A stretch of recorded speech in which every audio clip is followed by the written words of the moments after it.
सलाम। अमिता खातून Mishra news channel Korea में आपका हार्दिक स्वागत है।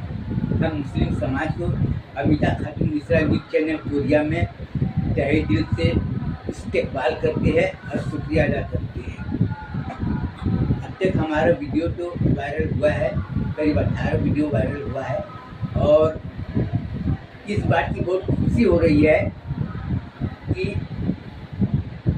हद से ज़्यादा हमारे मुखालफी को लोग बुराई करने वाले हैं जो हमारे विचार से सहमत नहीं है। लेकिन हमें इस बात की खुशी सबसे ज़्यादा हो रही है कि हमारे वीडियो को लोग गरीब घराने के लोग, गांव मोहल्ले वाले लोग सुन रहे हैं और ये उनको हमने बताने नहीं गया। हमारे वीडियो को लोगों ने देखी और लोगों ने पूछताछ की, लोगों ने बताए कि चिरी मिरी वाला मौलाना मुस्लिम समाज को बहुत ज़्यादा बुराई कर रहा है। लेकिन हम आप लोगों से पूछना चाहते हैं कि वो मौलाना मदरसा चलाते, हजरत आमीना इस्लामिया मदरसा, छत्तीसगढ़ में कई ब्रांच है उसके। वो घर में घर घर जाकर नमक साबुन हल्दी मिर्च धनिया वासी पर चाय पत्ती बेच रहे मदरसा चलाते हैं और लड़कों का स्याही स्कूल खोले। कई लोगों ने वीडियो रिकॉर्डिंग किए, गांव वाले से पूछे कि आप ये बताइए कि मदरसा चलाने के लिए उन्होंने जो योजना बनाया है वो सही है कि गलत है। तो गांव की औरतें सीधे बोल रही है कि वो मौलाना गिरिडीह झारखंड का रहने वाला है, बिहार का रहने वाला है, इससे हमको कोई मतलब नहीं। वो मौलाना चंदा तो नहीं मांगा ना, वो मौलाना किसी को धोखा तो नहीं दिया ना। हमारे बच्चे मदरसे में पढ़ते, बोलते बेटा कुरान शरीफ पढ़ लो 5,000 रुपये मिलेगा। हमको ये जानने की जरूरत नहीं पैसा वो कहाँ से लाया, चोरी करके लाया, लूट के लाया, डाका डाल के लाया, हमको कोई मतलब। 5,000 रुपये हमारे मदरसे में पढ़ने वाले बच्चे को दिए ना, कुरान शरीफ दिए ना। अब जो और लोग है पत्रकार लोगों ने गांव के औरतों से पूछे कि ये बताओ मौसी, तुम्हारे बच्चे को 5,000 रुपया दो ठीक है, लेकिन तुम्हारे बच्चे को बोला है कि बाहर का कोई भी आदमी हो कुछ भी चीज़ देगा तो नहीं लेना।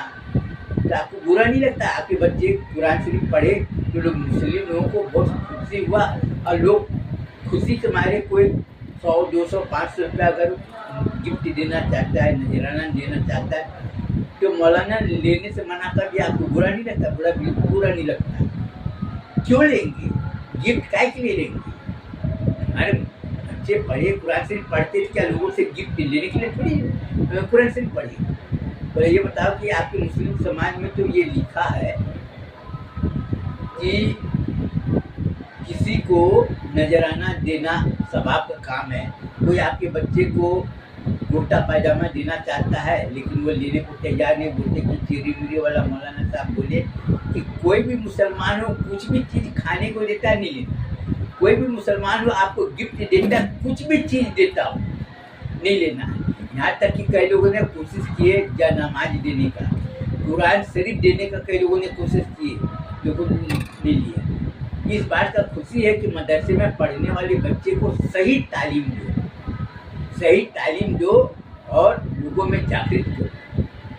और अपने मदरसे में पढ़ने वाले बच्चे से ये बोलना चाहूँगा कि तुम्हारे पास में मुसलमान के भेष में शैतान आएंगे तुम्हारे ईमान को लूटने के लिए। मैं एक कथा सुना देता हूँ इस तरह से वाक़या कि एक फकीर था, वो हलाल की कमाई करता रहा, रेखा बांध के अपने एक शागिर्द के साथ में रहता रहा, बोलता रहा कि हम ये, और उसको शैतान आया फकीर के भेष में और उसके साथ में एक और था, उसके चेले चपाती लोग। वो अच्छा अच्छा खाना खाते रहे, अच्छा अच्छा कपड़ा पहनते रहे और जो फकीर था दूसरे को जिसको नीचा दिखाने की कोशिश करता रहा, बोलता रहा हजरत देखिए ना सामने वाला बहुत अच्छा अच्छा खाना खाता, अच्छे अच्छे कपड़े। वो हमेशा बोलता रहा तू उसके बारे में कुछ समझ नहीं पाएगा, तू चुप रहा। हमेशा बोले और हमेशा बोले तू देखना चाहता है। उन्होंने ऐसे उंगली की, बोले आसमान की तरफ में देखो, जाकर देखा, उसके बाद में फूंक मारा और उसके बाद वो उंगली ऐसे किया, बोला देखो क्या। उसके खाने में गंदे गंदे कीड़े मकोड़े और बदबूदार खाना, नाक बंद कर लिया। तो बोला अगर ये बात उनको समझ में नहीं आई कि बात क्या है। बोले कि बात ये है, वो जो खाना खा रहा है ना, तुमको दिखा रहा है, वो हराम का माल है। गरीब लोगों को लूट कर धोखा देके बेईमानी करके वो खा, इसलिए बड़ी हुआ है। और तुम जो खाना खा रहे हो मेहनत की कमाई कर रहे हो। हम जिससे मांग कर लाते हैं वो ईमान वालों से हम मांग कर लाते हैं, चोर लुटेरे के पास में नहीं, चोर लुटेरे डेली के। ठीक उसी प्रकार हमारे मदरसे में पढ़ने वाले बच्चे को ये बोलूँगा कि तुम हलाल की कमाई खाओगे कि तुम्हारे ताकत में, तुम्हारे बयान में ताकत रहेगी और लोग तुमसे डरेंगे। इसलिए डरेंगे कि जो आदमी बेईमानी नहीं करता हो, जो आदमी किसी को धोखा नहीं देता हो, जो आदमी हमेशा सही बात बोलता हो, उसकी हर जगह इज्जत होती है। आज देखो लोग क्या बोलते हैं, मौलाना लोगों की बुराई करते हैं, लोगों को बोलने में शर्म तो आएगी। आज हमारे मदरसे को या हमारे और भी हजारों की तादाद में मौलाना हमारे पास में, लोग झूठ नहीं बोले, बेईमानी नहीं की है, हमने तो लिख कर दिए। औरंगाबाद में है, पूना में है, आपकी बीड में है, धुलिया में है, मालीगांव में भी कुछ लोग है, 2-4 लोग हमारे ज़्यादा पहचान नहीं है, सटाना में भी है, इंदौर में भी है, गुजरात में भी है, बहुत जगह हमारी पहचान, कलकत्ता में भी है, बहुत जगह हमारे पहचान के मौलाना, वो लोग कभी झूठ नहीं बोले। उसके ऊपर में कोई आदमी उंगली नहीं उठाया कि उन्होंने बेईमानी किया, धोखा दिया। मौलाना किसको बोलती है, मौलाना होता क्या है और मौलाना का काम क्या होता है, सबसे पहले आपको ये जानना है। मौलाना के ऊपर में लोग भरोसा किसके ऊपर करते, कौन से मौलाना के ऊपर में भरोसा करते, जो आदमी का चाल चलन अच्छा हो, वो मौलाना जो किसी की प्रॉपर्टी को हड़प नहीं किया, जो मौलाना किसी की बहू बेटी को बुरी नजर से नहीं दिखा, वो मौलाना धन का लोभी ना हो, वो मौलाना। आज जाकर देख लो, बैंक में आप रुपया जमा करने जाते हो ना, तो बैंक वाला जो मैडम होता है या आदमी होता है, क्लर्क होता है, कोई भी होता है, बैंक का आपसे रुपया ले लेगा, मशीन में डालेगा। मशीन में क्यों डालेगा, क्या रुपया है दिखाई नहीं दे रहा है, बैंक वाले को दिखाई दे रहा है ना, लेकिन फिर भी वो मशीन में डालते हैं। काउंटिंग करता है, काउंटिंग वाला मशीन अलग है, उसका काम है काउंट, असली नोट चाहे नकली उसको उसी को, लेकिन जो मछली को नोट को जो जांच करता है वो मशीन में डालते और नीचे से निकलता है, नकली नोट रहता है फेंक देता है। बैंक वाले भी जाकर बोलो कि भैया नकली नोट निकल गया तो मेरे को वापस दो, बैंक वाला नहीं देगा। उससे ज़्यादा अगर ज़्यादा कुछ बोलोगे तो पुलिस को ले जाकर दे देगा, और तुम और ज़्यादा बोलोगे तो तुमसे छानबीन करेगा, ये नोट तुमको मिला कहाँ से, कहाँ कब मिला, किससे लिए, कौन दिए पूरा। इसलिए नकली नोट मिलता है तो उसको बैंक वाला रसीद बना कर देता है कि ये 500 का ये नोट मिला नकली, जिससे लिया होगा उससे जाकर दे दिया होगा, जिससे उसका नुकसान। ठीक उसी प्रकार आप मौलाना लोगों को जांच करो, जांच करने का एक उपाय यही है, उसका कहाँ का रहने वाला है, उसका रहन सहन चाल चलन कैसा, खानदान कैसा है, उसका बयान में कितना ताकत है। कई लोग ट्राई करते ना, मौलाना साहब हमारे यहाँ पहले मौलाना साहब जांच करेगा कि आप काम क्या करते हो। जैसे आज से 50 साल पहले की बात है, और भी है, पीर साहब है तो उसको दावत देते रहे, पहले छानबीन करते रहे क्या करता है गाँव वाले, उसके बाद लेते थे, नहीं दावत तो पहली बार जो कबूल करने को तैयार ही नहीं होते थे, और कबूल करते थे तो छानबीन करते रहे कि उसकी कमाई हलाल की क्या हराम की। और हम लोग को जो जानकारी मिली है तो भाई कोई आसमान से कोई फरिश्ता आकर तो बताया नहीं ना मेरे को कि मौलाना की पहचान क्या। भाई हमने लोगों से सुने तभी बताया, हमने कई लोगों से पूछे कि भाई मौलाना ऐसे झूठ बोलता, बेईमानी करता, वो मुसलमान के बीच में शैतान है। अब शैतान को आप हरामी नहीं बोलोगे, हराम की औलाद नहीं बोलोगे तो आप क्या बोलोगे। कोई आदमी अगर आपके साथ में धोखा देगा, गलती करना अलग है, किसी से भूल होना अलग चीज है, लेकिन धोखा देना वो माफ नहीं। झूठ बोल के किसी से पैसा ठगना वो माफ नहीं। और वादा खिलाफी करना, जैसे किसी से पैसा ले लिए कि भाई हमको 5,000 10,000 रुपये दो, मैं मुसीबत में हूँ, मैं तुमको महीना दिन में 2 महीना में दे दूँ, और आपने उसको पैसा नहीं दे पाए तो उसको कारण बताए कि भाई मैं आ रहा था, सामने वाले में ऐसी परेशानी, इसलिए पैसा देने देर हो गया, माफ़ करना, सामने वाला जान जाता है। लेकिन आप घबराए कि हम 1 महीना में देंगे और आप वो 2 महीना, 4 महीना, 6 महीना, 10 महीना, 1 साल हुआ, तो आप उसको क्या बोलेंगे? धोखेबाज। क्योंकि पैसा लेने वाला ये सोचा कि हम इससे पैसा उधारी लिए, वो किसी से पैसा मांग कर लाया होगा, और नहीं वो किसी काम के लिए पैसा रखा होगा, अगर उनको टाइम पर नहीं देंगे तो उसके काम बिगड़ जाएगा। तो जो आदमी दूसरे का काम बिगाड़ता हो, आप उसको क्या बोलेंगे? धोखेबाज बोलेंगे ना। और धोखेबाज के घर में आप खाना पीना लेंगे? आप ये सोचिए। और दूसरी बात ये है कि हमको किसी की बुराई नहीं करना।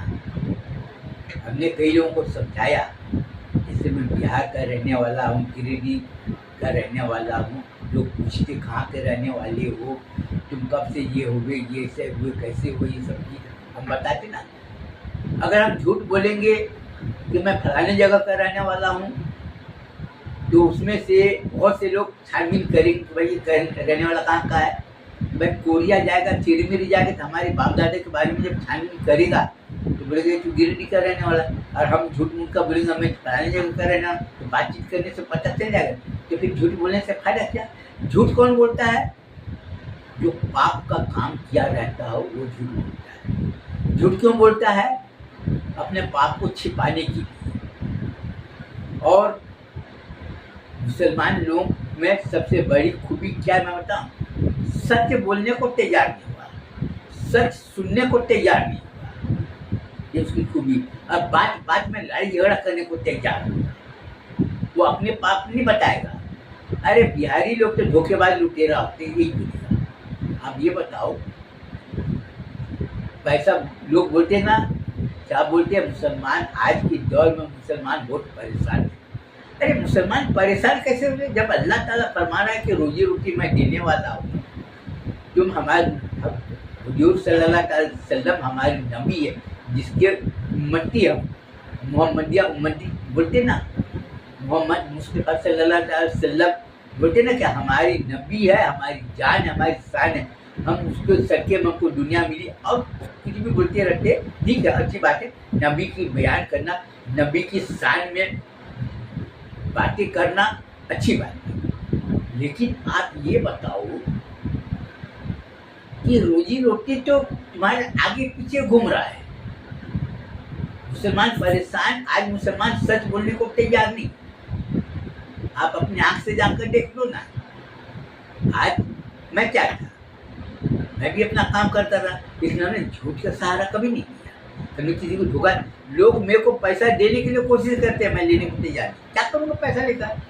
अब भी मेरे को 2 लोगों ने स्कूटर दिए कि मौलाना साहब मैं आपको स्कूटर दे रहा हूँ, और मेरी गुजारिश है कि आप मेरे से बोला आप मेरे से नाराज में बोला नहीं, तो वो स्कूटर दे रहा।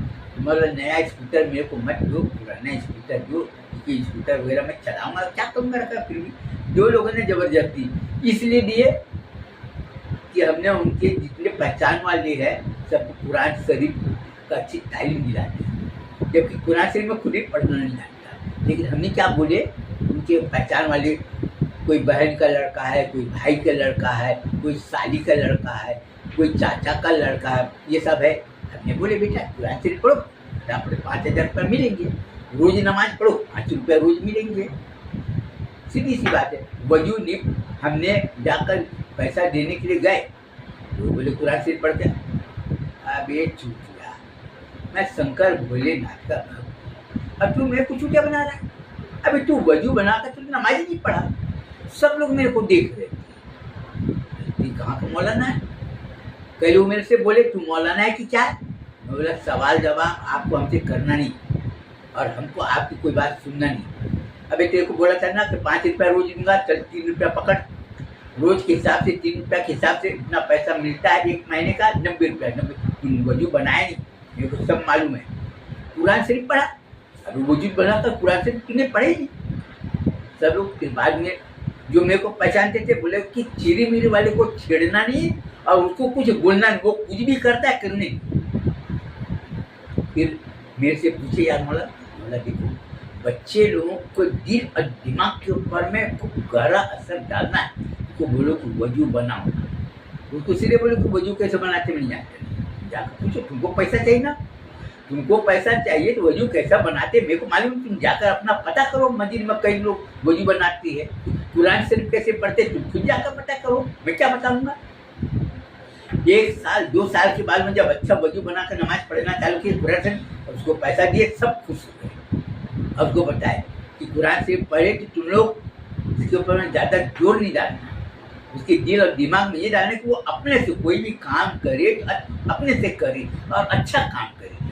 अब बुरे लोगों के साथ में अगर रहता है तो तुरंत उसको हटा दो। उसको तुरंत हटाने का मतलब ये नहीं कि घर से बाहर निकाल दो, उसको बोलो कि बेटा बुरे लोगों के साथ में रहेगा, सोच लेना मैं क्या करूँगा, नहीं तो मैं घर छोड़ कर चले जाऊँगा, नहीं तो तुमको घर से बाहर निकाल। तो बुरे लोगों का मतलब कैसा है, जो आदमी जुआरी होता है, शराबी होता है, जो आदमी धोखेबाज होता है, वो लोगों के साथ में नहीं रहता, जिसकी चाल चलन अच्छी नहीं रहती, वो लोगों के साथ में। हमारे मदरसे में लड़के लोग भी पढ़ते हैं, लड़की लोग भी पढ़ती है, उसका रिश्ता क्या भाई बहन का।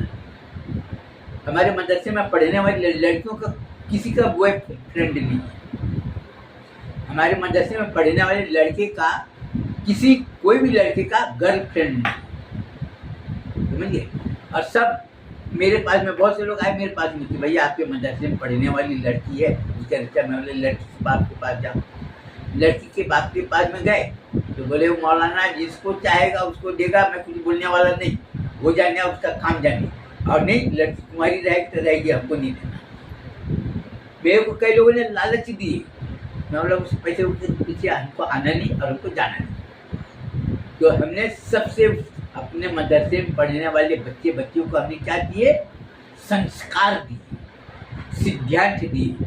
हमने बताया कि हमने ये बताओ अल्लाह के रसूल ने किसी के साथ में धोखाधड़ी की है क्या? बोलते तौबा तौबा नाउजुबिल्ला। अबे मैं सीधा बोल रहा हूँ कि ये बता उन्हें दिए क्या? नहीं दिए। तुम किसी को दोगे क्या? नहीं दूंगा। ठीक भाई, जो आदमी हुजूर से मोहब्बत करता हो, बेपनाह मोहब्बत करता हो, वो किसी की बहू बेटी के साथ में गंदी हरकत नहीं करेगा, बेईमानी नहीं करेगा, धोखाधड़ी नहीं करेगा। ये उसकी पहचान है। और कई लोगों ने कोशिश की है, पैसा देने का कोशिश की है, नमाज देने का कोशिश की, तरह तरह की कोशिश की, कोई नहीं किया। और हमारे मदरसे में मध्य प्रदेश के भी पढ़ने वाले हैं, छत्तीसगढ़ के भी है, बिहार के भी है, बंगाल के भी है, और महाराष्ट्र के भी है। कुछ लोग पढ़ती है, हम लोग भी पढ़ते हैं, और सब अच्छे रहते हैं। आपको ये बता दूँ कि किसी की बुराई करना नहीं। मैं बिहार का रहने वाला हूँ ना, हमारे बारे में बहुत से पुलिस वाले को मालूमात हो गया, बोला चाचा जी नमस्ते। बहुत से वकील साहब में बोलते चाचा जी नमस्ते। बोले यही है मौलाना जो पूरे 14 करोड़ बिहार के बारे में मान सम्मान की रक्षा के लिए लोगों से लड़ गया। मुस्लिम लोगों को सीधे बोला हरामी की औलाद। क्यों? क्योंकि अपनी मान सम्मान, बिहार की 14 करोड़ की जनता है, उसमें मिलिट्री वाले भी है, पुलिस वाले भी है, और मजिस्ट्रेट भी है, वकील भी है, जिले में कलेक्टर भी है, IPS भी है, SDM भी है। लेकिन सब हमने नहीं पहचान दिखी थी, लेकिन उसकी माँ बहन बेटी की मान सम्मान की रक्षा करना मेरा पहला कर्तव्य बनता है। बिहार के ऊपर में लोग उंगली उठाएंगे, उसका मुंह नोच लेंगे। क्यों? भले किसी को नहीं पहचानते तो क्या हुआ, लेकिन बिहार के 14 करोड़ की आबादी है, उसमें बहू बेटी है, बहन है, और भी है, भांजे भी है, बेटियां भी निकली, भतीजी भी निकली, सब कुछ निकली। हमको वो नहीं पहचानते, मैं उसको नहीं पहचानता, लेकिन उसकी इज्जत और आप लोग की हिफाजत करना और उसके लिए दुआ करना मेरा फर्ज बनता है। और मैं उसके लिए अच्छा मैं करूँगा, वो चाहे कुछ भी करे, चाहे कोई भी। एक ने मेरे से बोला बिहार में बहुत से हिंदू लोग ना मुस्लिम लोगों के घर में आग लगा है, और तुम उसके बारे में ऐसा सोचते? मैं बोला वो उन्होंने अपना काम किया, मुस्लिम लोगों के घर में आग लगाए, तोड़ फोड़ किए, दंगा फसाद किए। बिहार का लड़ाई बिहार में, बाहर भी। और हमको उसके बारे में दुआ करना है, उसकी बुराई नहीं करना है। मुस्लिम लोगों के घर में आग लगाए तो हमारा क्या कर्तव्य बनता है? उसकी बहू बेटी के ऊपर आँच, इज्जत के ऊपर में आँच नहीं आना चाहिए। ये मेरा काम। हम मदरसा चलाते हैं तो मदरसा चलाने के पीछे मतलब क्या है? अपने मदरसे में पढ़ने वाले बच्चों को अच्छा संस्कार देना, उसको ये नहीं बोल रहा ये दूसरे समाज का है तो इसको गंदी नजर नहीं, सबको इज्जत और सम्मान पूर्वक व्यवहार करो। और अगर वो मुसीबत में तो उसको साथ दो। वो क्या करता है हमको नहीं दिखना, हमको क्या करना ये दिखना है। उसके साथ ही साथ महाराष्ट्र के हुए, मध्य प्रदेश के पुलिस वाले हुए, गुजरात के पुलिस वाले हुए, तेलंगाना के पुलिस वाले हुए, पुलिस वाले को हमने मिले, सब जगह में हाल चाल पूछे, उसको बताए अपने हम ये काम करते। पुलिस वालों को जब हमारा विचार जब मालूम हुआ तो मेरे को सैल्यूट कर रहे, बोले मौलाना साहब आप मदरसा चला रहे पहले आदमी हैं जो कि आप पुलिस वालों के बहू बेटी को मान सम्मान की रक्षा के लिए आप ऐसी ऐसी बात बोल रहे थे कि जो हम लोग सुन नहीं सकते। बोला हाँ, पुलिस वाले पुलिस थाने में रहते हैं, नौकरी करते हैं, बेचारे लोग जितने पुलिस वाले बहुत से गंदे होते, क्या हुआ जाने जो वो उसका काम है वो जाने। लेकिन हम कोई भी पुलिस वाले के ऊपर में उंगली नहीं उठाएंगे, वो क्या कर रहा है उसके लिए अपना। आज बहुत से पुलिस वाले मेरे को चालान में बोल रहा भैया मैं रॉन्ग साइड गया तो मेरा चालान काटने को तैयार। आज तो कई पुलिस वाले मेरे को बोलते हैं कि तुम्हारे विचार को हमने समझा। पुलिस वाले ने बताया कि हम लोग जब कोई भी अपराधी को पकड़ते, किसी को पकड़ते हैं तो सबसे पहले उसका बैकग्राउंड को हम लोग चेकिंग करते हैं। उसका बैकग्राउंड कैसा है, कहाँ का रहने वाला है, क्या काम करता है, उसके विचार कैसे, ये सब हम लोग पता, उसके बाद में कार्रवाई करते। हमसे भी बहुत गलती हुई, लेकिन पुलिस वाले बोले कि नहीं तुम्हारे पर में कोई तुमसे भूल हो सकता है, भूल को कोई भी आदमी अपराध को क्षमा करे, लेकिन अपराध अलग चीज़ है, भूल होना अलग चीज़ है। अभी विधानसभा में हम जाते हैं, सबको मिलते हैं, सबको बताते हैं, सब लोगों को खुशी होती है कि जो सबसे शिक्षा प्राप्त करना बड़ी बात नहीं, शिक्षा तो चोर लोग भी प्राप्त करते हैं, जो धोखेबाज होते हैं वो लोग भी प्राप्त करते हैं, लेकिन शिक्षा प्राप्त करना अच्छी बात है और शिक्षा प्राप्त करके सत्य और न्याय के मार्ग पर चलना ये सबसे ऊंचा काम है। और हम अभी आप लोगों को बता दें कि हमने जो बॉन्ड जारी किए थे, गौसिया इंडस्ट्रियल डेवलपमेंट कॉरपोरेशन और मोहम्मदी इंडस्ट्रियल डेवलपमेंट कॉरपोरेशन 5 साल पहले जारी किए थे। अभी पिछले बार हमने सबको पेमेंट किए और सब लोगों को खुशी हुआ। ये मौलाना साहब, चीरी मीरी वाले मौलाना साहब, ये बिहारी मौलाना सबसे अच्छा है, लोगों से पैसा लेके जाता है, 1000 रुपया लेकर जाएगा और 2.5 साल के बाद में 2000 रुपया ला कर देता है। ऐसा मौलाना मेरे को चाहिए। तो मैं ये बताना चाहता हूँ अपने मुस्लिम समाज को, अपने मुस्लिम समाज के पढ़े लिखे लोगों को ये बताना चाहता हूँ कि आप अपने दिमाग से सोचो, मेहनत करने से है कि चंदा मांगने से? हमारा मान सम्मान मेहनत करने से बढ़ेगा कि चंदा मांगने? चंदा आपातकालीन के लिए बना हुआ है कि मुसीबत में उसको साथ दो, लेकिन मुसीबत में साथ देने का मतलब ये नहीं है कि हमेशा उसके सामने में अपना रास्ता बना, अपना मजबूती करो और रोजी रोटी प्राप्त करने के लिए मेहनत करो। इसके साथ ही मैं ये बोलना चाहूँगा कि तुमको अगर अपना उज्जवल भविष्य बनाना है, अच्छे रास्ते पर चलना है, तो मुसलमान के भेष में शैतान लोगों से तुम हमेशा दूर रहे। इसी में तुम्हारी भलाई है और आगे कुछ भी जानना है आप ये। अब रही बात की बहुत से लोग हमसे पूछते हैं गोश्त मछली, तो भैया हम तो पहले बता दिए ना, हम गिरिडीह के रहने वाले हैं, हमारे ये काम है, मैं जाकर अब मैं एक मुर्गा नहीं खाता। अब कोई बोलेगा काटे, मैं कहाँ काट सकता, हम एक चूहा नहीं मारती। चूहे लोगों ने मेरा कितना कुर्ते पैजामा काट डाला, क्या करूँ मैं? अब चूहे को पता है कि मौलाना मेरे को मारता नहीं, इसलिए मेरे सामने में घूमते रहते 3-4 चूहे, लेकिन क्या करें, मजबूरी। तो हम ये सब काम नहीं कर सकते। अब रही बात की बहुत से लोग बोलते हैं कि तुम जैन समाज के साथ में रहते हो। जैन समाज का हमारे सामने में मंदिर है, लोग आते हैं, हम सबको निमंत्रण देते कि हमारे पास में आओ, स्वयंवर जैन हो चाहे दिगंबर जैन हो, लेकिन क्या तो सबको देखते हैं, निमंत्रण करते कि आप आओ। हम उसे कोई चंदा नहीं मांगते, हम उसको ये बोलते हैं मैं कहाँ का रहने वाला, मैं बराकर गिरिडीह झारखंड राज्य का रहने वाला, शिखर जी का रहने वाला, मैं उस जगह का रहने वाला हूँ जो पूरे विश्व के लोगों में हमारी पहचान बनी है।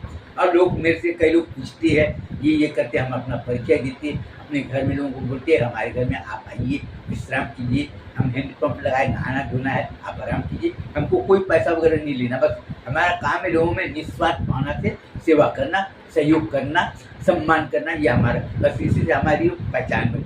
और जैन लोगों के साथ में वो लोग ये हत्या करते ना, और मैं भी उसके साथ में रहते रहते मैं भी दाल चावल खाने का आदी बन गया, और मैं भी हत्या।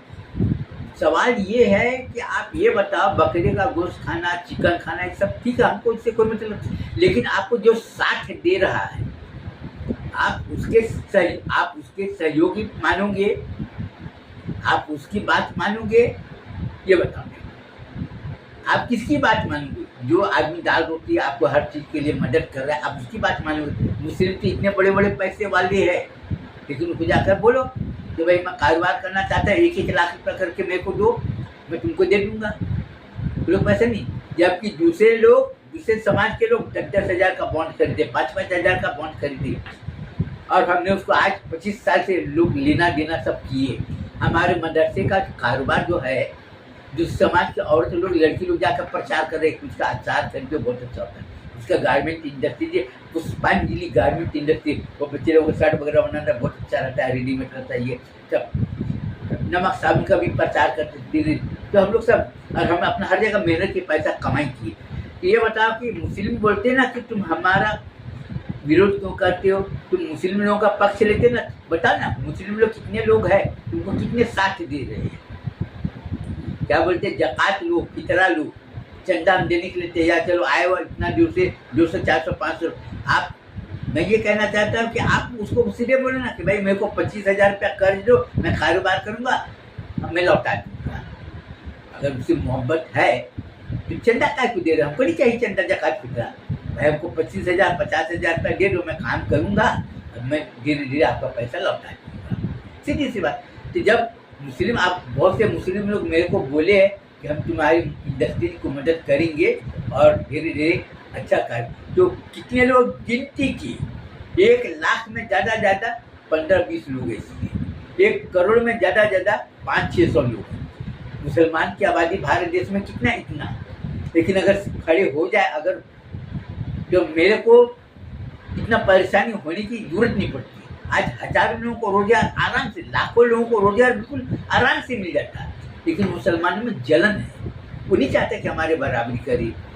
जिस तरह हम अच्छे घर में रहते हैं, कार में घूमते हैं, हमारे घर में फ्रिज है, सोफा है, तरह तरह की है, सुखी नहीं देखना, वो अंदर ही अंदर चाहते वो हमसे नीचे रहे, मैं देने वाला बनूं, और वो हमेशा लोगों के सामने में हाथ फैलाते रहे, उसकी यही सोच बनी। और दुआ मांगते हैं कि सभी लोग अच्छे रहे, नहीं, वो लोगों को दिखाने के लिए दुआ मांगती है अल्लाह से, परवरदिगार सबको रुजी, लेकिन वो बोल रहा है, लेकिन अंदर उसके दिल से पूछो नहीं करेगा। तो आपको अपना जिंदगी का फैसला खुद करना है, हमारा काम है बयान करना, हमारा काम है सही रास्ता बताना, मौलाना लोगों से जानकारी लेकर सही बात को जानना, और उसको इस्तेमाल करके, उसको प्रैक्टिकल करके लोगों को बताना। इसलिए, और अच्छा और बुरा आप खुद से, मैं आपकी कब्र में नहीं जाऊँगा ना, आप मेरे कब्र में आएंगे। बस इसके साथ ही मैं अपना ये ख़त्म करना चाहता हूँ। अस्सलाम।